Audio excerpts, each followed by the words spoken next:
is Jeffrey. no easy task. Baby Jeffrey. To lose 100 pounds to reach your Jeffrey know how to desired slay. stage I weight. saw the page. Oh. His face looked Physique super. that you're looking You gotta to see him when he put his unveil. face on for his What drag. is the message that I'm like, you want who to are send you? out to the fans? It's amazing. But you know what? They're the artists. Right? They have to be. Yeah. I'm like, I wish I could look as good as they It's do. like, oh my gosh, like you created a face. Yes. And you got a full beard.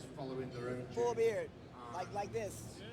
Wow. And whatever he does with his makeup, what hair? I have no idea how he does it. Okay, well, I need to take some notes. Crazy. Crazy. I'm like, can you teach me how to contour or something? Like, Right, exactly. amazing. So, standing here with my... Are we filming? Yes, we are, but it's all good. I'm here with my girl, 3-time Miss O, Andrea Shaw. How are you today, girl? I am super excited. Super happy to be here. Like the Arnold, it keeps getting better and better. It's amazing. Even though it's been around so long, like being here, feeling the energy, it's good. It's really electric. Yeah. So, you were telling me off camera just how exciting it is to be here, but this is just day one. You said it's just getting started. So what are you excited to see and experience at the Arnold this year? I think this year I'm excited to see the lineup. I mean, the buzz is the lineup, right? All the lineups are good, but let's be real. The men's open, everybody wants to know who in the world is getting ready to be crowned the next, Arnold champion. Yeah, because the lineup is just it's a mix-up of we have no clue. People are having a hard time even calling out who the top 5 are going to be. So it's like, yeah, when tomorrow comes, I'm going to be glued to watching this stage in the morning. Now, I don't know if this is too much, but if I had to, I'm not too much of a betting woman, but if I had to bet, what are your bets on for, let's say, first call-outs or top 3? If you had a dream, you want to roll the dice. We're rolling the dice here. Oh, man. There's so many good people, but, I mean, I'll tell you who I think my wild card is. Okay, here we go. I think the wild card is going to be Sean Clarita. And I'm not saying that just because he's my teammate. He is my teammate. Shout out to Mutant Nation. I absolutely love the family. But Sean, over the years, I mean, because I was there when he won the first 212 title, and we got a chance to chat. We did a photo shoot together. Sean has a certain amount of determination that makes him, and I understand it. You know it when you see it. It's like he can take certain things and he can make it work. And that's his threat. And we have no idea the depths to where he's had to go until tomorrow. And that's something that's very telling coming from a champion such as yourself, the depths that you're willing to go. And, like knows like. So you already know, because I even remember you talking to me and saying that if you really want something, especially in this sport, it's a matter of how hard you're willing to go, how much you're willing to work. And so, I mean, going into this season coming up now, right now you're working, but you're enjoying. Yeah.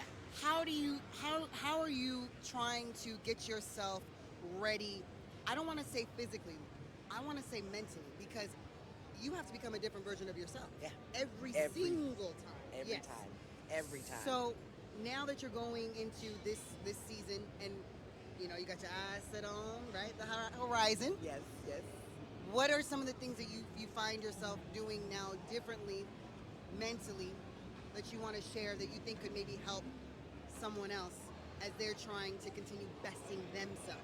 This is coming from someone who is, now you're trying to outdo what you've done. Yes. Which, I mean, 3 times, I mean, come on, right? It's like, okay, what can we possibly, when you told me the other day, I'm like, what can we possibly perfect? But it is about perfecting yourself. It is. So I think that this year, the number one focus, studying more. And I mean, almost picking my own self apart, looking at my stage photos from the Olympia, from the Rising Phoenix. And I keep them in my kitchen.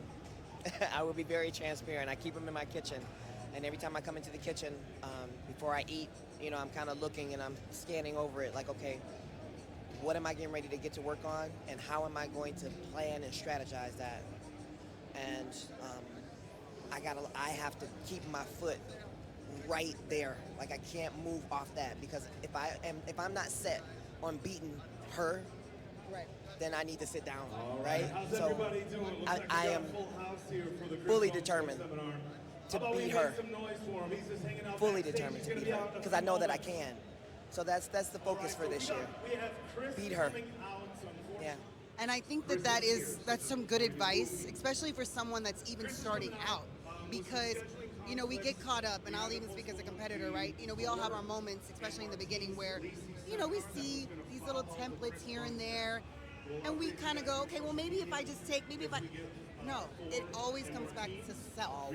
Always.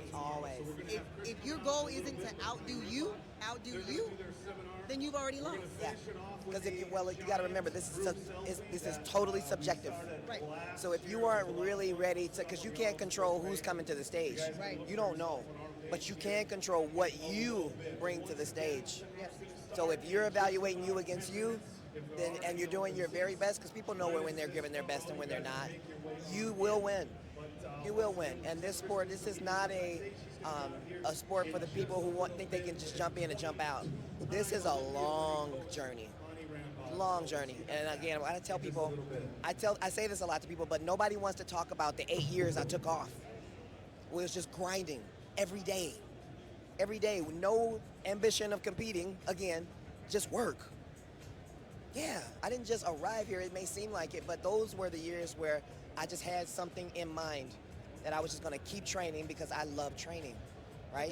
There must have been some kind of subconscious, because I believe that our subconscious is much more powerful. I actually there had to be something, girl. Well, somebody helped me. Okay. So a good friend of mine, and we're still really good friends to this day, he was training a young lady, and him and his wife, I've seen them at the gym, and he comes to me and he says, you know what?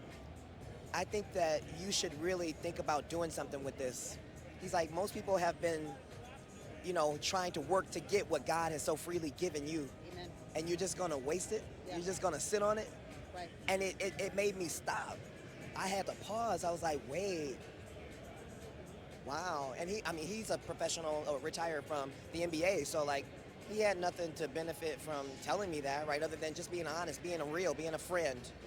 And I took it to heart. I didn't realize at that point that I had developed so much.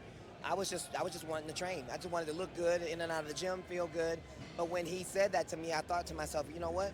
Maybe I need to think about where could I make some necessary changes and get back to the stage. Why not at least try? I was working full time. I had graduated from college. I'm like, what else am I doing other than just working? So I'm like, you know what? Let's try. And women's physique came around. Because again, when I started competing in 2008, there was no women's physique.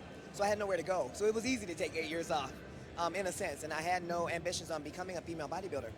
But yeah, sometimes it takes the right person at the right time, right? And that's why I never... see something a little bit further or extra Yes, that we don't see. yes. And that's one thing, I love connecting with people. Like even when I met you, it was like, I just love connecting with people because you never know what words of encouragement somebody can, give you to just impact your life for the rest of your life.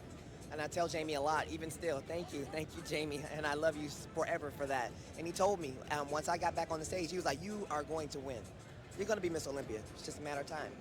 And yeah, these people, they leave footprints on your heart and last forever. Thank God. Yes. Thank God. Yes. And that's what it's all about, leaving lasting imprints on the people that we meet. And I think that bodybuilding is unique in the fact that you can leave an imprint on other people, even if it's just a quick, interaction backstage or just something in the gym. There's little ways where the little things can add up and help change the trajectory of one's life. Absolutely. Let's be honest. At a certain point, yes, we want to be in shape, we want to look good. But as you get older, right, I tell some of my elderly clients, I have a lady who's 72, I shouldn't even call her elderly because she's doing circles around some of these I 50-year-olds. know some people like that. She planks, she lunges, she does everything I ask her to do. Yeah. But it's quality of life, Yes. right? Being able to go through the airport and not have to sit down. Not that we judge people who do, but again, when you look at, she's able to do that. She's able to play with her grandkids and vacation and not have aches and pains and be winded. That's quality of life, right? She's making the years that she has very memorable, and very good. So that to me is much more meaningful, even beyond bodybuilding, right? So yeah, meet people where they are and inspire who you can. And that actually leads me to my second to last question. Legacy, right? You are on your path as we speak to creating a legacy. How does that feel, and how important is it in terms of being part of a generation, a new generation of women's bodybuilding? Because I remember when I went pro, women's bodybuilding was not in the Olympia. And I went pro and had people tell me, good luck, best of luck.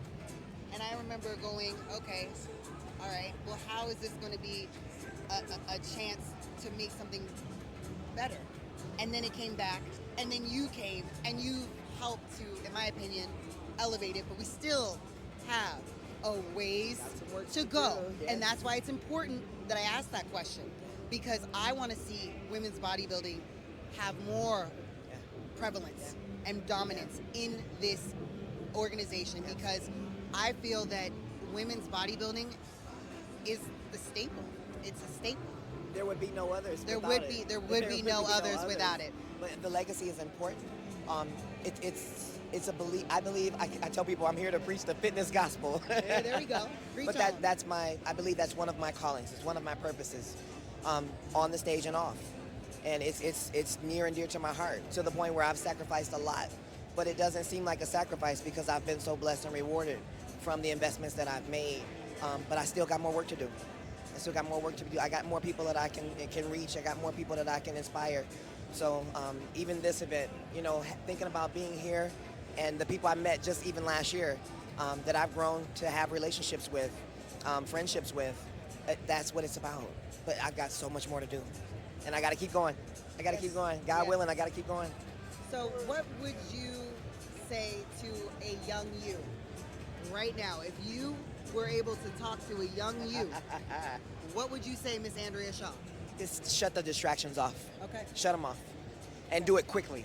People, things, shut them off, and do it as quickly as possible. Dive head first into what you know you should be doing, and you know you should be getting those workouts in. Partying will be there. Yep, finish school. I would probably even tell myself, go ahead and get that next degree. Don't wait, because that would have helped me, kind of avoid some of the distractions as well. But when I think about it, it still helped me to become the person that I am. So I try not to think about that too much. But yeah, if I could go back, I would definitely say, cut off the distractions. Cut off, especially people. People people can influence you for the good and sometimes for the bad. But sometimes you have to learn, right, what it is that's best for you.